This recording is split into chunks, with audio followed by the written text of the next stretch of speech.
दोस्तों, संसार में बहुत से मनुष्य हैं जो परमेश्वर को कोसते रहते हैं, बुरा भला कहते रहते हैं और ये कहते हैं कि परमेश्वर ने हमारे लिए कुछ नहीं किया, हमें ऐसी परिस्थितियों में रखा कि हम बहुत परेशानी में हैं। लेकिन परमेश्वर ने हर एक मनुष्य पर अपनी भलाई को प्रकट किया है। हमारे पापी होने के बावजूद उसका अनुग्रह, उसकी दया हम पर बनी रहती है।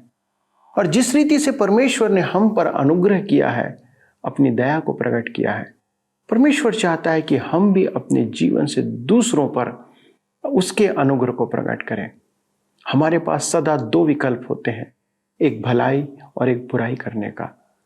जो भलाई आपने परमेश्वर से प्राप्त की है, आवश्यकता है कि वो भलाई हम लोगों तक पहुंचाएं। यद्यपि यदि हमारे विरुद्ध में लोगों ने बुराई की है, तो भी वचन कहता है कि हम परमेश्वर की भलाई उन तक पहुंचाएं।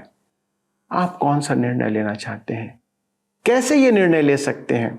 यदि जानना चाहते हैं तो कृपया मेरे साथ इस अध्ययन में शामिल हो जाइए।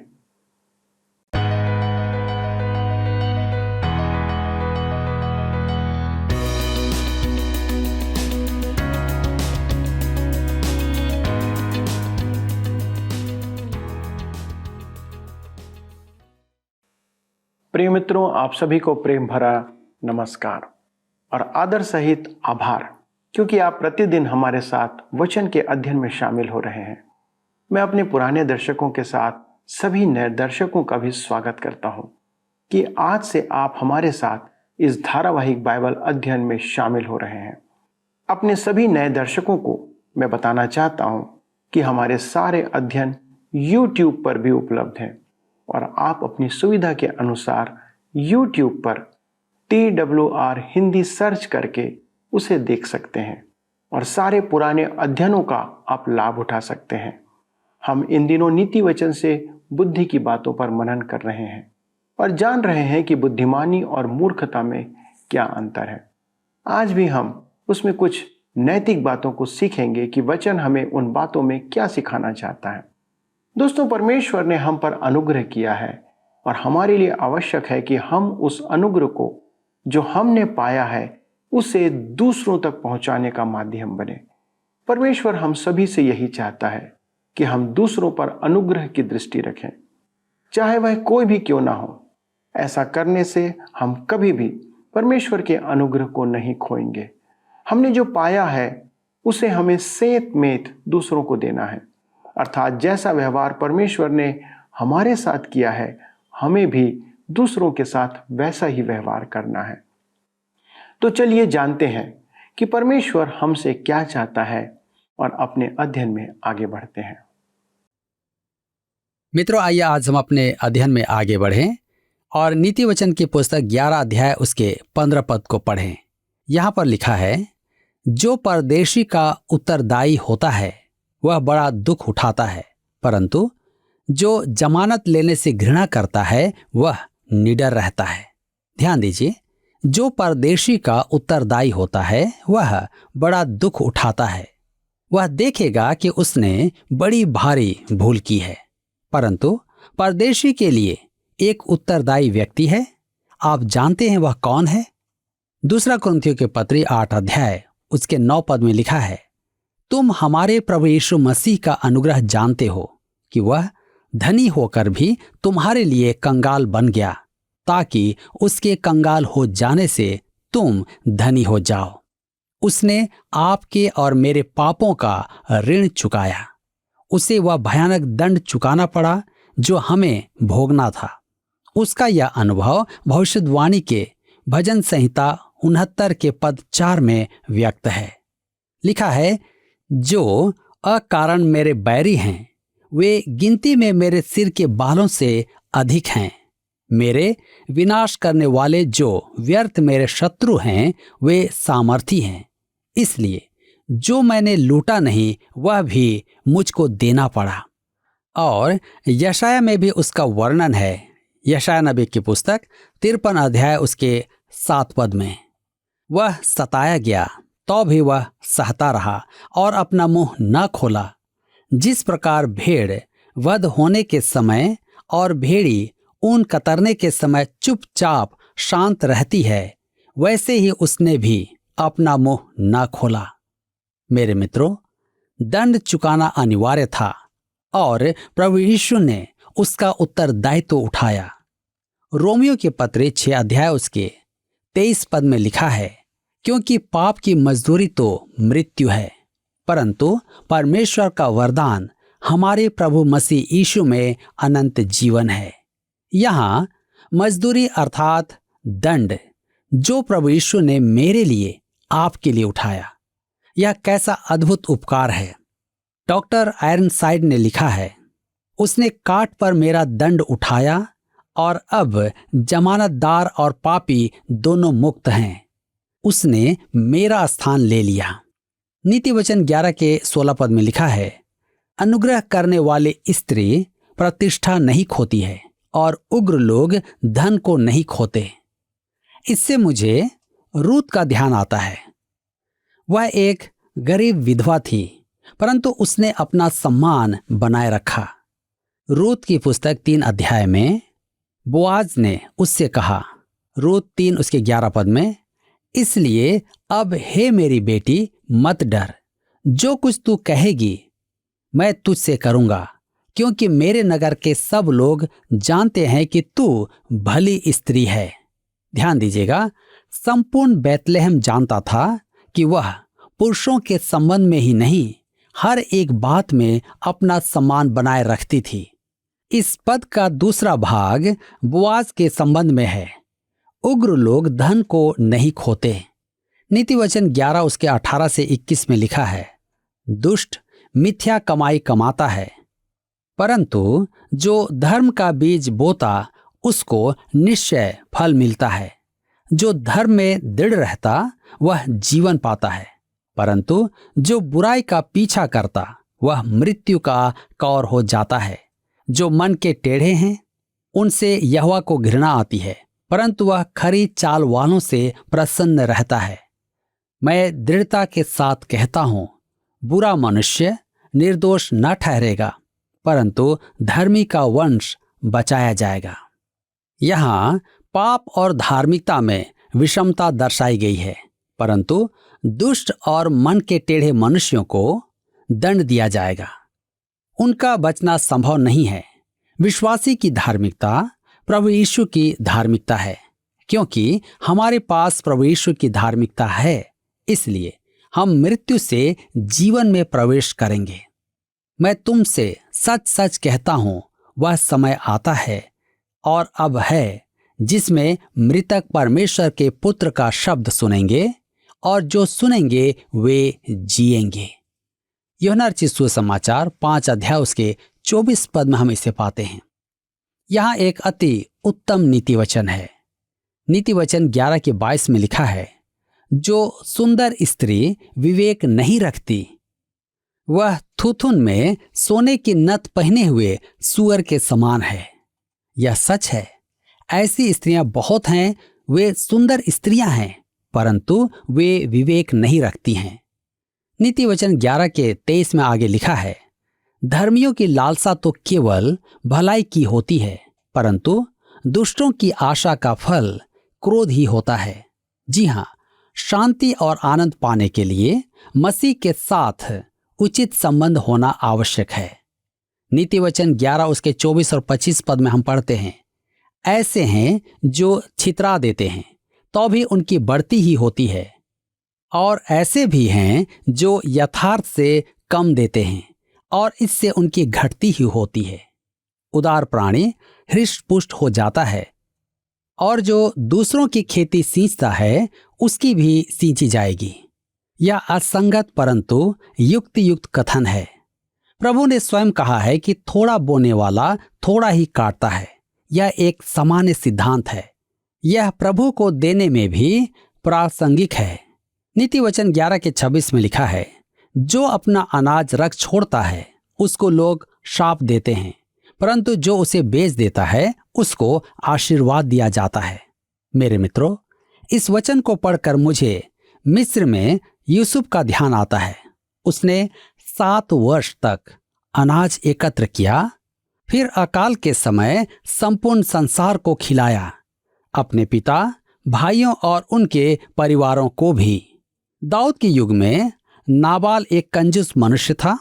उसने दाऊद के लिए भोजन की व्यवस्था से इनकार कर दिया था। वह मूर्ख था। उसके नाम का यही अर्थ है। उसकी पत्नी अति सुंदर थी और संभवतः पैसों के कारण उसने नाबाल से विवाह किया था। दाऊद ने सदैव उसके चरवाहों की सहायता की थी, परंतु दाऊद के भोजन मांगने पर नाबाल ने दाऊद को इनकार ही नहीं किया, वरन उसके संदेशवाहक का अपमान भी किया। दाऊद का क्रोध भड़क उठा, परंतु उसकी पत्नी ने भेंट लाकर दाऊद को शांत किया। यह वचन नाबाल के लिए अति उपयुक्त है। इसका आत्मिक अर्थ भी है। अन्न परमेश्वर का वचन है। अनेक उपदेशक थोड़ा वचन बोते हैं, वे अनेक विषयों पर प्रचार करते हैं, पर परमेश्वर के वचन पर नहीं। परमेश्वर ऐसे उपदेशकों पर दया करे।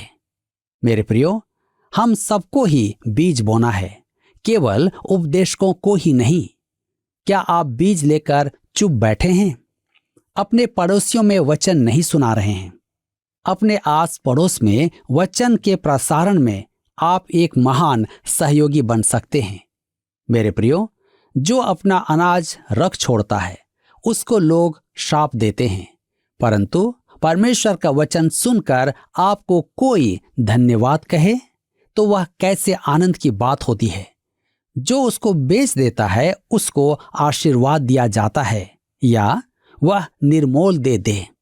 नीति वचन 11 के 27 में लिखा है, जो यत्न से भलाई करता है वह दूसरों की प्रसन्नता खोजता है, परंतु जो दूसरे की बुराई का खोजी होता है उसी पर बुराई आ पड़ती है। यह गलातियों के पत्र 6 अध्याय उसके 7 पद का और एक प्रमाण है। मनुष्य जो बोता है वही काटेगा। नीति वचन 11 के 28 में लिखा है, जो अपने धन पर भरोसा रखता है वह गिर जाता है, परंतु धर्मी लोग नए पत्ते की समान लहलहाते हैं। प्रभु यीशु ने एक दृष्टांत सुनाया था कि एक किसान को अत्यधिक फसल प्राप्त हुई और उसने नए खत्ते बनाकर उनमें अनाज भरवा दिया।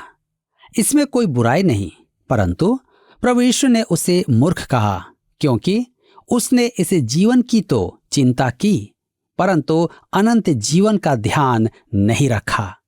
यह धन का खतरा है।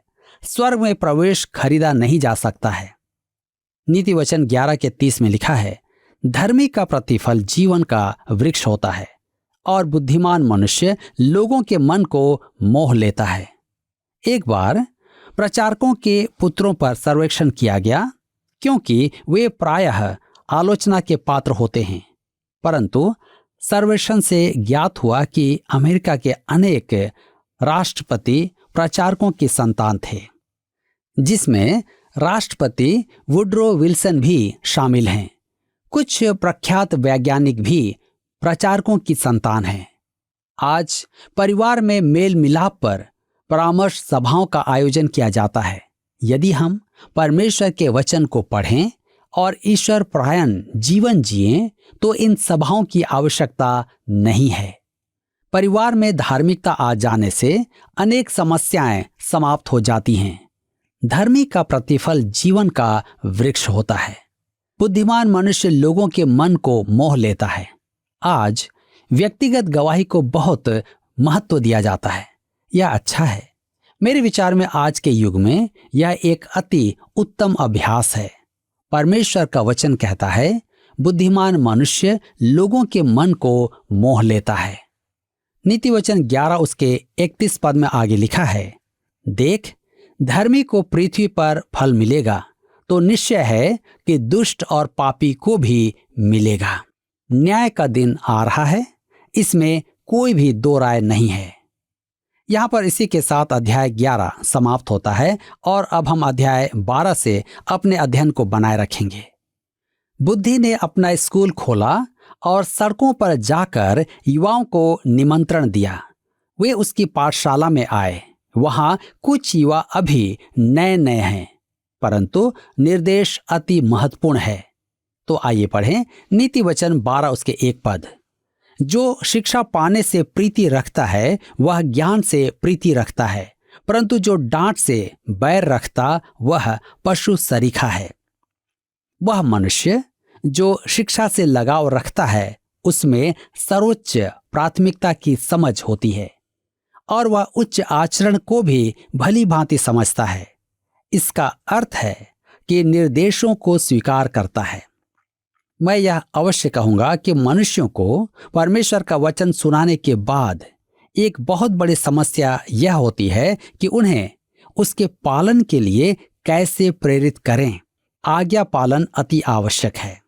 नीति वचन 12:2 में लिखा है, भले मनुष्य से तो यहोवा प्रसन्न होता है, परंतु बुरी युक्ति करने वाले को वह दोषी ठहराता है।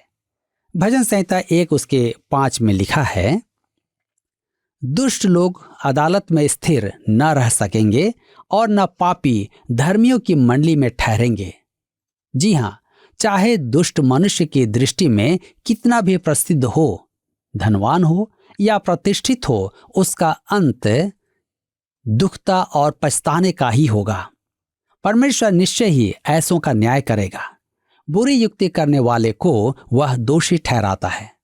नीति वचन 12:3 में लिखा है, कोई मनुष्य दुष्टता के कारण स्थिर नहीं होता, परंतु धर्मियों की जड़ उखड़ने की नहीं। ध्यान दीजिए, इसके संबंध में प्रभु ने एक दृष्टांत सुनाया था। पर्वतीय उपदेशों में उसने चट्टान पर घर बनाने वाले के बारे में बताया था। इसलिए जो कोई मेरी ये बातें सुनकर उन्हें मानता है वह उस बुद्धिमान मनुष्य की नाई ठहरेगा जिसने अपना घर चट्टान पर बनाया, और मेह बरसा और बाढ़ें आई और आंधियां चली और उस घर पर टक्करें लगी, परंतु वह नहीं गिरा, क्योंकि उसकी नींव चट्टान पर डाली गई थी। परंतु जो कोई मेरी ये बातें सुनता है और उन पर नहीं चलता, वह उस निर्बुद्धि मनुष्य की नाई ठहरेगा जिसने अपना घर बालू पर बनाया, और मेह बरसा और बाढ़ें आई और आंधियां चली और उस घर पर टक्करें लगी और वह गिरकर सत्यानाश हो गया। हम इसे मत्ती के सुसमाचार 7 उसके 24 से 27 पद में पाते हैं। परंतु एक और मनुष्य भी था जिसने रेत पर घर बनाया था। चट्टान प्रभु यीशु का प्रतीक है, परमेश्वर के वचन की दृढ़ नींव। यहाँ युवकों को पत्नी चुनने में मार्गदर्शन प्रदान किया गया है। नीति वचन 12 उसके 4 पद में, भली स्त्री अपने पति का मुकुट है, परंतु जो लज्जा के काम करती वह मानो उसकी हड्डियों के सड़ने का कारण होती है। पुराने नियम में अति उत्तम पत्नियों के विषय में सोचें। हवा ने शैतान की बात तो सुनी, परंतु वह एक अति उत्तम पत्नी रही होगी। पहला पत्रस 3:6 में लिखा है कि सारा एक आदर्श पत्नी थी।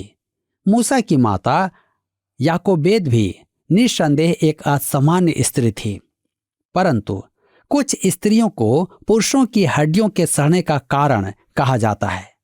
अय्यूब की पत्नी उसके लिए प्रोत्साहन का कारण नहीं थी। यह एक रोचक बात है कि शैतान ने अय्यूब की पत्नी को छोड़ उससे सब कुछ छीन लिया था। इसका अर्थ यही हुआ कि शैतान जानता था कि अय्यूब की पत्नी अधिक सहायक नहीं होगी। अतल्याह और उसकी माता इजाबेल भी 2 दुष्ट स्त्रियां थीं। धर्मशास्त्र में इस नीति वचन के अनेक उदाहरण हैं। ऑगदेन नेश ने विवाहित जीवन पर परामर्श हेतु एक कविता लिखी थी। विवाह को आनंदित रखने के लिए प्रेम को प्रेम के कटोरे में रखकर अपनी गलती स्वीकार करो और सही हो तो अपना मुंह बंद रखो। यह एक अच्छा परामर्श है। नीति वचन 12 उसके 5 से 7 में लिखा है, धर्मियों की कल्पनाएं न्याय ही की होती हैं, परंतु दुष्टों की युक्तियां छल की हैं। दुष्टों की बातचीत हत्या करने के लिए घात लगाने के विषय में होती है, परंतु सीधे लोग अपने मुंह की बात के द्वारा छुड़ाने वाले होते हैं। जब दुष्ट लोग उल्टे जाते हैं तब वे रहते ही नहीं, परंतु धर्मियों का घर स्थिर रहता है। मेरे प्रियो, मैं फिर दुष्ट को नियम विरोधी कहना चाहता हूं। यह अधिक उचित है। आप भी जानते हैं कि परमेश्वर कानून और व्यवस्था में विश्वास रखता है। अव्यवस्था के बारे में उसके पास कहने को बहुत कुछ है। नीति वचन 12:8 में लिखा हुआ है, मनुष्य की बुद्धि के अनुसार उसकी प्रशंसा होती है, परंतु कुटिल तुच्छ जाना जाता है। तुच्छ जाना जाता है, इसका वास्तविक अर्थ है घृणा का पात्र होता है। मैं गिदोन और उसके पुत्र के बारे में सोचता हूँ। गिदोन को उसकी बुद्धि के लिए सराहने की आवश्यकता है, परंतु उसका पुत्र अबीमेलेक घृणा का पात्र ठहरा था। नीति वचन 12:9 में हम पढ़ते हैं, जो रोटी की आस लगाए रहता है और बड़ाई मारता है, उससे दास रखने वाला छोटा मनुष्य भी उत्तम है। यह नीति वचन उलझन पैदा करता है, परंतु इससे एक बात तो समझ में आती है कि यहाँ विपरीत विचारों द्वारा तुलना की गई है। किसी अन्य अनुवाद में ऐसा लिखा है, उससे अच्छा तो वह कंगाल है जो अपने लिए प्रबंध करता है। ऐसा प्रतीत होता है कि नीति वचन के लेखक के कहने का अर्थ है कि एक दीनहीन मनुष्य जिसे तुच्छ समझा जाता है, यदि अपनी आवश्यकताएं पूरी करता है तो वह अधिक आनंदित है और अधिक ईर्ष्या का कारण है, अपेक्षा उसके जो समृद्ध दिखता है जबकि उसे दरिद्रता का आभास होता है। नीति वचन 12:10 में हम पढ़ते हैं, धर्मी अपने पशु के भी प्राण की सुधि रखता है, परंतु दुष्टों की दया भी निर्दयता है। मित्रों, जैसा मैं पहले भी कह चुका हूं कि जब मैं 14 वर्ष का था और इस अवस्था में हर बालक यही सोचता है कि उसका पिता अति महान है, वह उसका आदर्श होता है। सच तो यह है कि मैं आज भी अपने पिता को एक आदर्श मानता हूं। मुझे आज भी स्मरण है कि हम एक बार तांगा गाड़ी से जा रहे थे। हमसे आगे एक तांगा गाड़ी थी जिस पर एक शराबी सवार था जो अपने घोड़े को बेरहमी से पीट रहा था। मेरे पिता ने हमारी तांगे से उतरकर उसे चिताया कि वह अपने घोड़े को इतना अधिक ना मारे। वह नशे में था और उसने मेरे पिता पर हाथ उठाया, परंतु चूक गया। मेरे पिता ने पलटकर वार किया और वह गिर पड़ा। मेरे पिता ने उसके हाथ से चाबुक छीन लिया और उससे कहा कि तांगे में बैठ जाए तथा अपने घोड़े को मारना बंद करे। फिर उसकी तांगे के पीछे पीछे चलने लगा। मुझे इस घटना का बहुत प्रभाव पड़ा और जब मुझे धर्मशास्त्र में यह नीति वचन मिला तब मुझे अत्यधिक प्रसन्नता हुई। धर्मी अपने पशु के भी प्राण की सुधि रखता है। मुझे एक कुत्ते पालने वाले मनुष्य ने बताया कि वह किसी के प्रति अपने कुत्तों की प्रतिक्रिया देखकर उसका आंकलन करता है। कुत्ते मनुष्य को पहचान लेते हैं। वे अच्छी तरह पहचान लेते हैं कि मनुष्य उसके साथ कैसा व्यवहार करेगा। यह बड़ी रोचक बात है कि पशु हमसे अधिक अच्छी तरह मनुष्य को पहचानते हैं। नीति वचन 12:11 में लिखा है, जो अपनी भूमि को जोतता वह पेट भर खाता है, परंतु जो निकम्मों की संगति करता वह निर्बुद्धि ठहरता है। यह वचन अपना काम करने का निर्देश देता है। यहाँ वहाँ भागना व्यर्थ है। इस संपूर्ण अध्याय में ऐसे ही विषम विचार प्रकट होंगे। नीति वचन 12:12 में लिखा है, दुष्ट जन बुरे लोगों के जाल की अभिलाषा करते हैं, परंतु धर्मियों की जड़ हरी भरी रहती है। यहाँ विचार पर बल देने के लिए उन्हें दोहराया गया है। दोहराना शिक्षण की सर्वोत्तम विधि है। यदि आप एक ही बात को बार बार कहेंगे तो आपके विद्यार्थी उसे सदा स्मरण रखेंगे। आज प्रश्न है, क्या आप अपने बच्चों के बीच में उन अच्छी बातों को बार बार दोहराते हैं? क्या उन्हें बुद्धि के लिए प्रोत्साहित करते हैं? आज के इस वचन के द्वारा प्रभु आप सबको आशीष दे। दोस्तों, हम एक मुख्य अंतर दोनों प्रकार के मनुष्यों में देख रहे हैं कि दुष्ट सदा बुराई करने को तत्पर रहता है, पर भला मनुष्य परमेश्वर पर न्याय की आशा लगाए रहता है। नीति वचन के द्वारा हमें पूर्ण रूप से यह समझाने का प्रयास किया जा रहा है कि यदि हम दुष्टता का व्यवहार अपनाएंगे तो हमें उसका परिणाम प्राप्त होगा, और यदि समझदारी से भलाई को अपनाएंगे या भलाई का मार्ग अपनाएंगे तो हमें उसका प्रतिफल प्राप्त होगा। दोस्तों, भलाई के साथ प्रतिफल है और दुष्टता के साथ परिणाम। संसार में सभी मनुष्यों के पास दो विकल्प परमेश्वर ने हमेशा दिए हैं। दोनों विकल्प परमेश्वर हमारे सामने सदा रखता है। कोई यह नहीं कह सकता कि उसे भलाई करने का विकल्प नहीं दिया गया था। यह हमारे ऊपर निर्भर करता है कि हम किस मार्ग को अपनाना चाहते हैं। जो दुष्ट होते हैं वे विचार करके सोच समझकर ही बुराई को अपनाते हैं, और यह इस बात पर निर्भर करता है कि आपके दिल में, आपके हृदय में किस बात की इच्छा, अभिलाषा है। आप कौन से मार्ग को अपनाना चाहते हैं।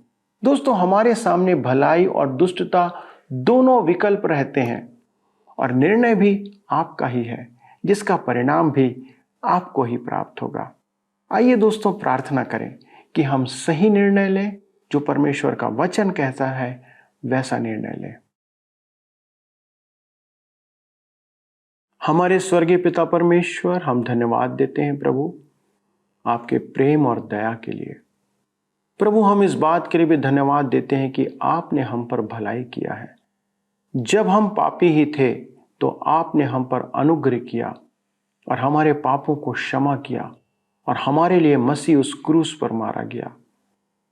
पिता, जब हमने सेंत में इस भलाई को पाया है, हमने यद्यपि आपके प्रति बुराई किया तो भी आपने हम पर भलाई को प्रकट किया। अनुग्रह करना प्रभु कि हम भी अपने सांसारिक जीवन में इस बात के प्रति सदा सचेत रहें कि हम दूसरों के लिए भलाई का कारण बने, दूसरों को वो शिक्षा दें जिससे कि वे अनंत जीवन की ओर आगे बढ़ें। हमारे व्यक्तिगत द्वेष, हमारे व्यक्तिगत परेशानियां, यदि किसी ने हमारे साथ बुराई किया है तो भी अनुग्रह करना कि हम उस बुराई के बदले बुराई नहीं परंतु भलाई करें और उन्हें अनंत जीवन के सुसमाचार में शामिल करें। इससे उत्तम जिम्मेदारी, इससे उत्तम कार्य एक मनुष्य अपने जीवन में नहीं कर सकता कि लोगों को अनंत जीवन के मार्ग में आगे बढ़ने का अवसर दे। इस विनती के लिए हम आपके सन्मुख आते हैं और प्रार्थना करते कि हमारे सारे दर्शकों को ऐसी सामर्थ्य दें कि वे भी लोगों के साथ भलाई का व्यवहार करें, उन्हें सुसमाचार की भलाई से परिपूर्ण करें। धन्यवाद के साथ विनती यीशु के नाम से मांगते हैं, आमीन। दोस्तों, आपने आज के अध्ययन में जिन बातों को सीखा है उसे यदि हमारे साथ साझा करेंगे तो हमें खुशी होगी। उसके लिए आप फ़ोन का उपयोग करें, पत्र, SMS या व्हाट्सएप का उपयोग करें। हमारे प्रश्नों के भी उत्तर देते रहें। प्रभु आपको आशीष दे।